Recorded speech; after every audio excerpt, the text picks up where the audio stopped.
So with Florida being the lightning capital of the US, this customer called me because lightning struck near the house. Let's check it out. Alright, so we got a PS5 here, plugged it up, no beeps, nothing at all. Customer said they probably had a lightning strike, so hopefully it's only a power supply. Let's put this red one onto this main power, supposed to be 12 volts, so what are we getting on the meter? 2.5. This power supply more likely might be bad, so break it down even more to see if we can figure it out.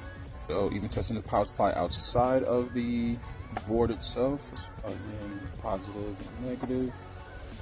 Got it plugged up, still only getting 2.4 millivolts, so this power supply is bad. The one with the new power supply, we're getting 12.11 volts, which is what it should be. Now we have a new power supply in. Let's test it up to make sure we get the right amount of voltage here. So black and ground, right on this main power rail. 20 points. I hope we get 12 volts. Let's see if we get any beeps. So with everything plugged up, with it powered on, we have image on the screen, so just needed a new power supply.